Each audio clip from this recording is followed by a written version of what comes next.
Picture this. You're a distinguished Roman senator, one of the most respected men in the empire. Your family name goes back generations. Your toga bears the purple stripe of nobility, and you've spent decades serving Rome with honor. Tonight, you've received a golden invitation to dine with the emperor himself, an honor that should fill you with pride. But as you climb the marble steps of the Palatine Hill Palace, your stomach churns with dread. The guards at the entrance don't meet your eyes. They know what you're walking into, and their silence speaks volumes. The scent of expensive incense can't quite mask something else. Fear, thick and suffocating in the air. You enter the great hall where dozens of Rome's elite are already gathered. Senators, their wives, wealthy merchants, military commanders, all standing in uncomfortable silence. Then you hear it, the sound of footsteps echoing through the corridor, accompanied by manic laughter that makes your blood freeze.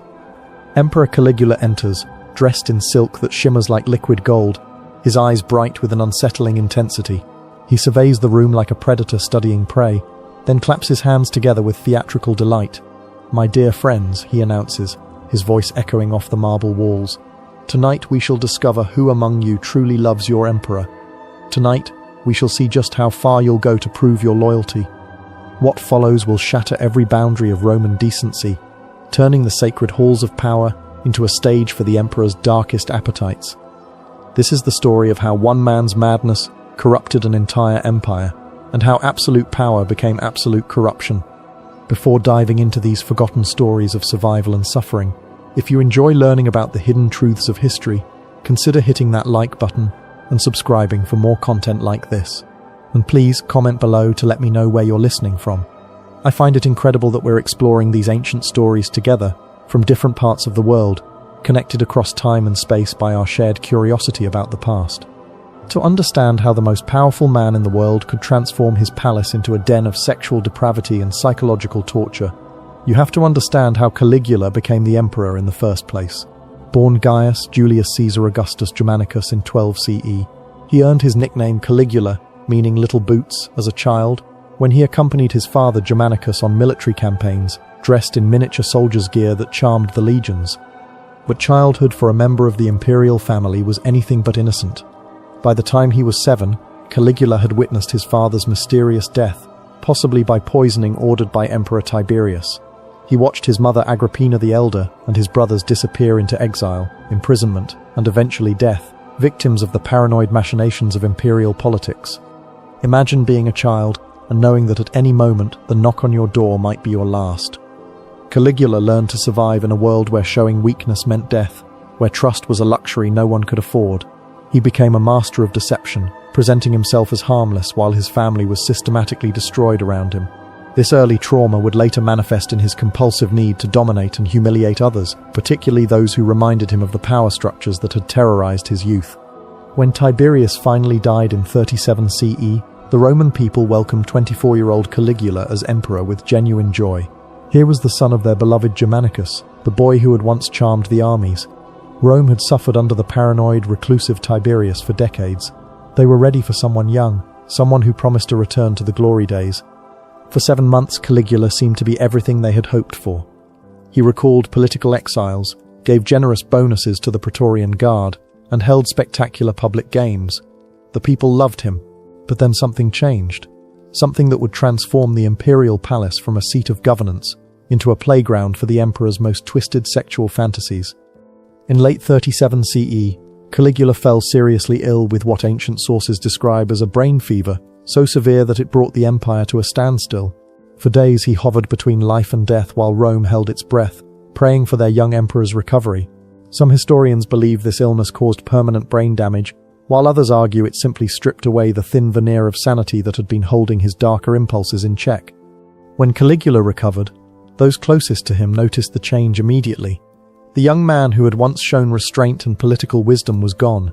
In his place stood someone who seemed to have lost all connection to reality, all sense of boundaries between the sacred and profane, the acceptable and unthinkable. The transformation wasn't immediately obvious to the public.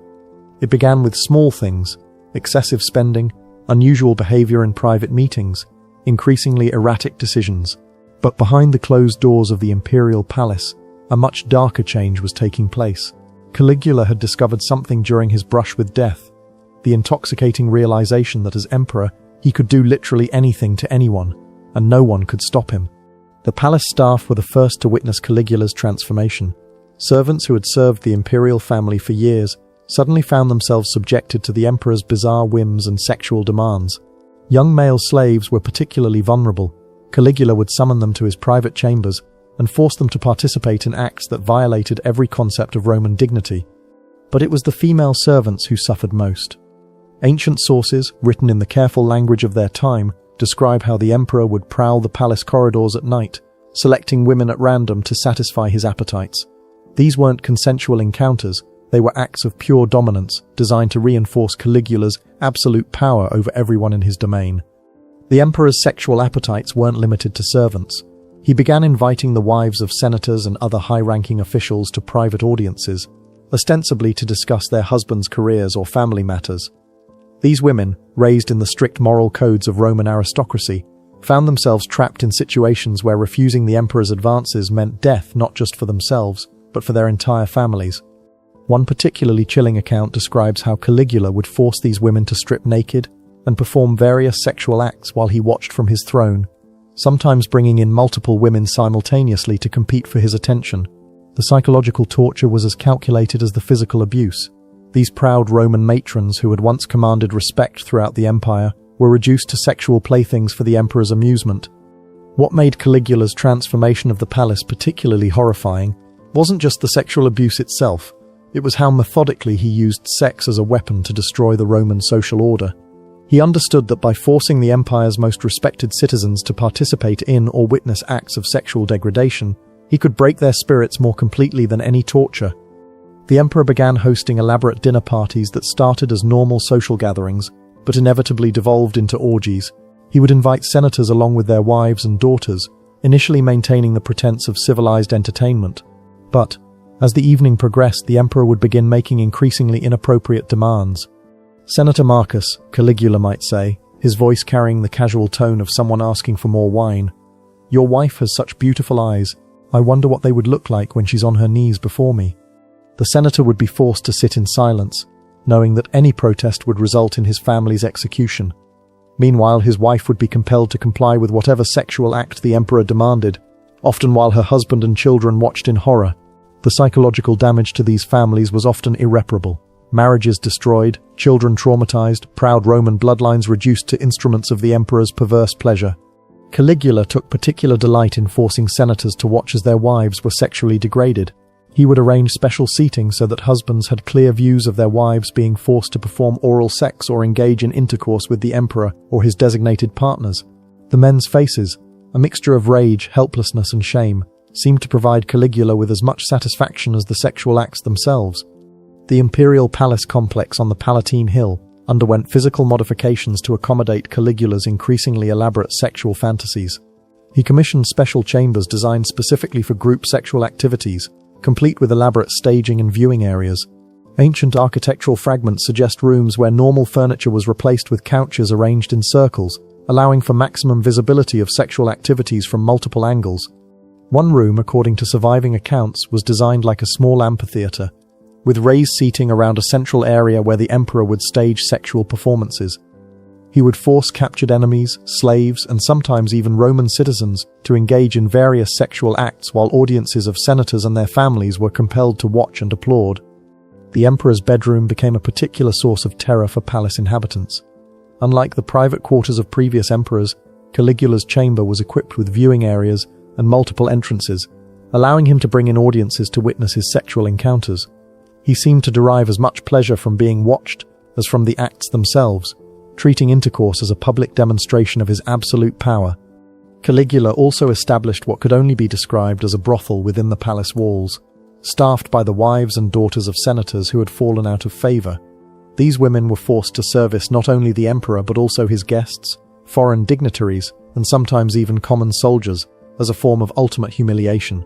The emperor would often personally oversee these activities, providing commentary and direction like a theatre director staging a play. Perhaps most shocking of all was how Caligula incorporated sexual degradation into the religious and political ceremonies that formed the backbone of Roman civilization.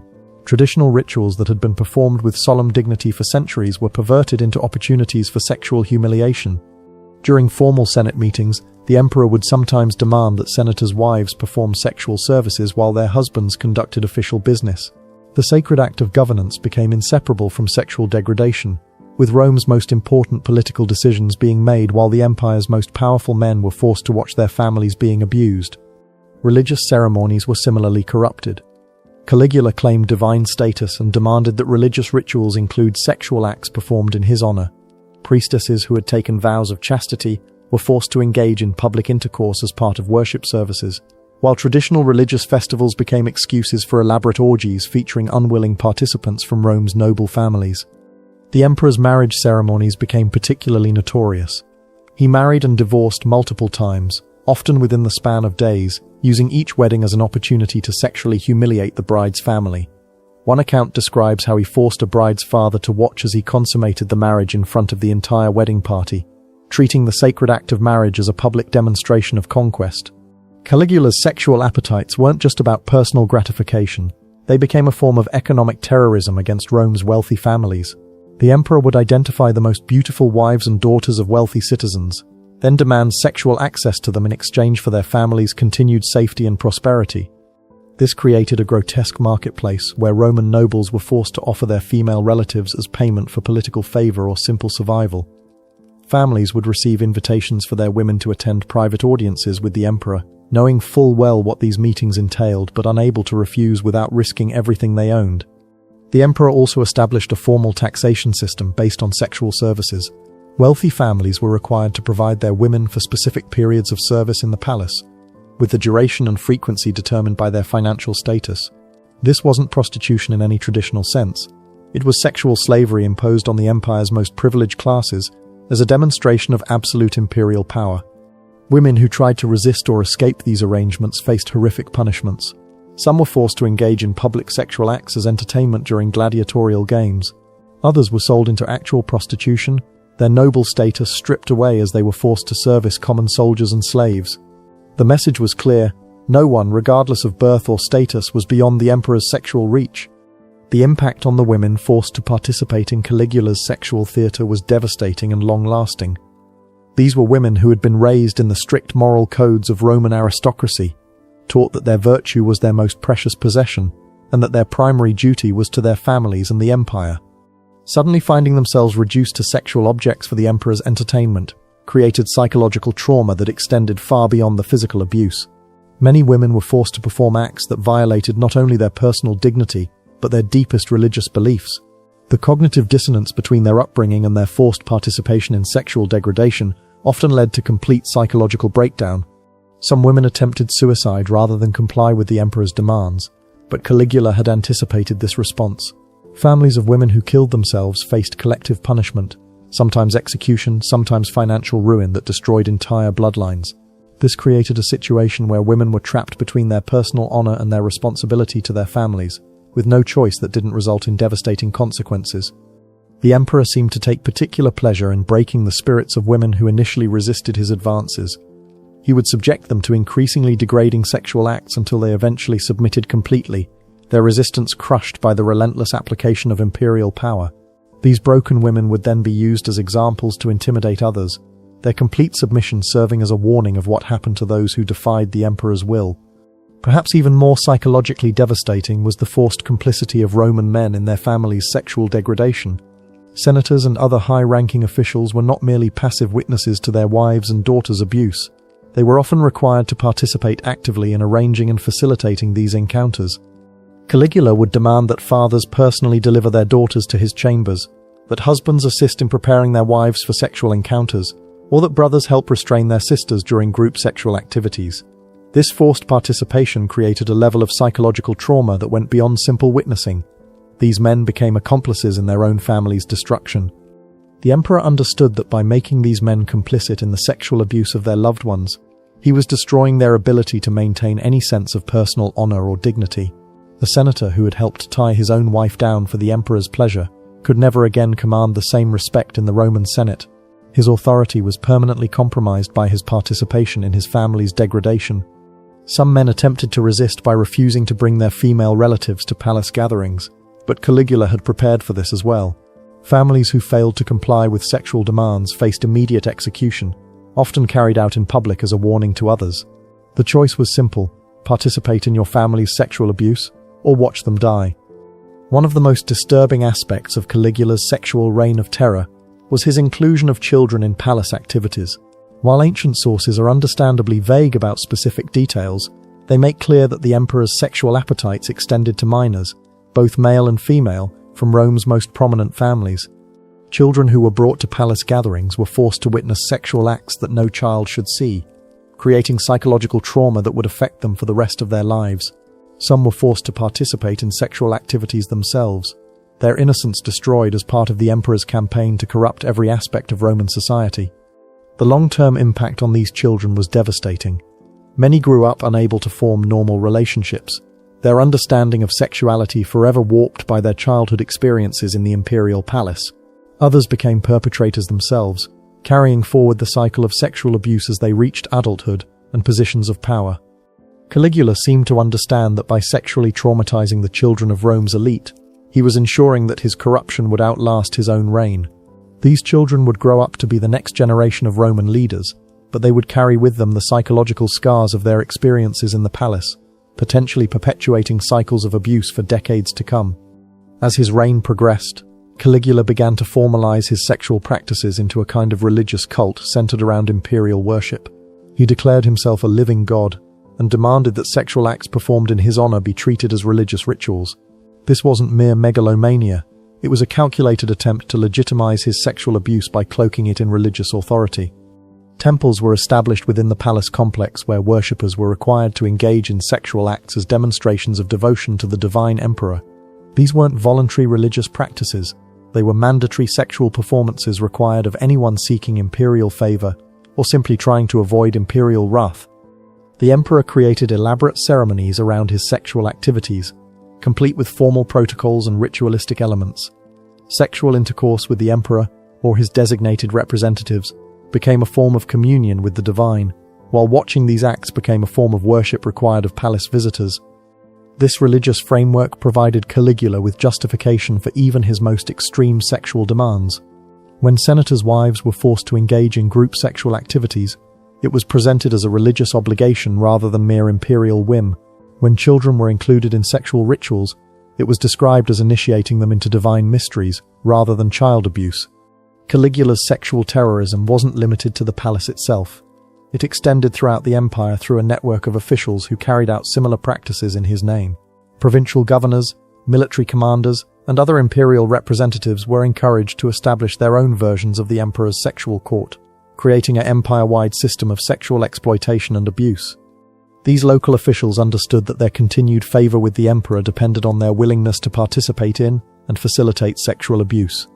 They competed with each other to devise increasingly creative forms of sexual humiliation, sending reports back to Rome detailing their innovations in the hope of gaining imperial recognition. The result was an empire where sexual abuse became a standard tool of governance. Local populations lived in constant fear that their wives, daughters, or sons might be selected for sexual service to imperial officials. This created a climate of terror that extended far beyond the palace walls, affecting millions of people throughout the Roman world. Women throughout the empire learned to live with the knowledge that their bodies were not their own, that at any moment they might be claimed by imperial representatives for sexual purposes. This systematic sexual terrorism became one of the defining characteristics of Caligula's reign, leaving psychological scars that would affect Roman society for generations. By 40 CE, Caligula's sexual excesses had reached levels that shocked even those who had witnessed his earlier depravities. Palace gatherings had devolved into elaborate sexual spectacles that could last for days, with hundreds of participants forced to engage in increasingly extreme acts. The emperor's final months were marked by sexual performances of unprecedented scale and cruelty. He would stage massive orgies involving senators, their families, foreign dignitaries, slaves, and even animals, creating sexual tableaus that served as demonstrations of his absolute power over human dignity and morality. These final performances seemed designed not just for personal gratification, but as statements about the nature of imperial power itself. By forcing Rome's most respected citizens to participate in the most degrading sexual acts, Caligula was making a philosophical point about the meaninglessness of traditional Roman values in the face of absolute authority. The breaking point came when Caligula announced his intention to make his sexual practices the official religion of the empire, requiring all Roman citizens to participate in sexual rituals as demonstrations of loyalty. This threat to formalize and universalize his sexual terrorism was what finally convinced the conspiracy against him to act. On January 24, 41 CE, Caligula was assassinated by members of the Praetorian Guard in the underground passages of his own palace. But even in death, the emperor's sexual crimes continued to terrorize their victims. The conspiracy included not just political motivations but personal ones. Several of the assassins had been forced to watch their own family members subjected to the emperor's sexual abuse. The new emperor Claudius faced the enormous task of dealing with the aftermath of Caligula's sexual reign of terror. The physical evidence of the emperor's crimes was extensive. Rooms equipped for sexual torture, collections of pornographic art depicting real palace victims, detailed records of sexual encounters that served as blackmail material against prominent families. Much of this evidence was quietly destroyed, not out of respect for Caligula's memory, but to protect the victims and their families from further humiliation. Rooms that had been sites of sexual abuse were sealed or completely renovated, as if the new administration was trying to erase the physical memory of what had occurred. The cover-up extended to the historical record as well. While ancient historians clearly documented Caligula's sexual crimes, they used coded language that obscured the full extent of the abuse. Many victims and their families preferred this discretion, understanding that detailed accounts of their experiences would only perpetuate their humiliation. The most tragic aspect of Caligula's sexual terrorism was how effectively it silenced its victims. The Roman social system, with its emphasis on honor and family reputation, made it nearly impossible for survivors to speak openly about their experiences without destroying what remained of their social standing. Women who had been sexually abused by the emperor faced a society that would blame them for their victimization, regardless of the circumstances. Men who had been forced to watch their wives' sexual degradation couldn't speak about their experiences without admitting their own powerlessness and complicity. Children who had witnessed or experienced sexual abuse often carried their trauma in silence for their entire lives. This conspiracy of silence meant that the full extent of Caligula's sexual crimes may never be known. Families destroyed by sexual abuse had every incentive to hide their experiences, while historical accounts were necessarily limited by social conventions that made explicit discussion of sexual matters inappropriate for public consumption. The silence also meant that many victims never received justice or even acknowledgement of their suffering. The new imperial administration was focused on political stability rather than addressing past abuses, leaving survivors to cope with their trauma without support or recognition. The sexual crimes committed in Caligula's palace had consequences that extended far beyond his 4-year reign. The psychological trauma inflicted on Rome's elite created generational patterns of dysfunction that affected Roman society for decades to come. Children who had witnessed or experienced sexual abuse in the palace grew up with profoundly damaged understandings of sexuality, power, and human relationships. Many became perpetrators themselves, unable to distinguish between normal sexual expression and the abusive practices they had learned in childhood. Others became victims again, their childhood trauma making them vulnerable to further exploitation. The families that survived Caligula's reign often found themselves permanently marked by their experiences. Marriages destroyed by forced sexual encounters never recovered, while children raised in environments of sexual terror struggled to form healthy relationships as adults. The social fabric of Roman aristocracy was permanently damaged by the systematic sexual abuse of its most prominent members. Perhaps most significantly, Caligula's sexual terrorism established patterns of imperial abuse that would resurface throughout Roman history. Later emperors, while perhaps not matching Caligula's extremes, understood that sexual exploitation was a powerful tool for maintaining control over subordinates and eliminating political opposition. Today, tourists walk through the ruins of the Palatine Hill, marveling at the remnants of imperial grandeur without fully understanding the horrors that once unfolded within these crumbling walls. The marble floors that once echoed with the screams and sobs of unwilling victims now host guided tours and scholarly lectures about ancient Roman architecture. But if you know what to look for, the evidence remains. Foundation stones that once supported rooms designed specifically for sexual torture, drainage systems that carried away the physical evidence of countless assaults, underground passages where terrified victims waited their turn to be summoned to the emperor's presence. The ghosts of Caligula's victims still haunt these ruins, the senator's wife who killed herself rather than endure another night of imperial attention, the 10-year-old boy who watched his mother being sexually tortured, the proud Roman matron who was forced to work as a prostitute in the palace brothel. Their stories were deliberately erased from history, but their suffering remains embedded in the very stones of this place. Caligula's transformation of the imperial palace into a theatre of sexual horror lasted less than 4 years, but its impact echoed through Roman history and continues to resonate today. The emperor's crimes remind us that sexual abuse has always been a weapon of choice for those who seek to dominate and control others, and that the most elaborate systems of civilization can be corrupted by individuals who recognize no limits on their exercise of power. The palace may be ruins now, but its lessons endure. The systematic sexual abuse of the vulnerable by those in positions of authority isn't a relic of ancient barbarism. It's a pattern that repeats itself whenever human beings are given absolute power over others, and choose to use it for evil. The only difference between Caligula's sexual terrorism and modern forms of abuse is the scale and the documentation. The fundamental dynamics of power, control, and sexual exploitation remain disturbingly consistent across the centuries. In the end, the emperor who turned his palace into an orgy left behind more than just traumatized survivors and political chaos. He created a template for sexual terrorism that would be studied and sometimes emulated by tyrants throughout history. His legacy is written not in marble monuments or bronze inscriptions, but in the psychological scars passed down through generations of victims, a reminder that the worst crimes are often those that destroy not just bodies but souls.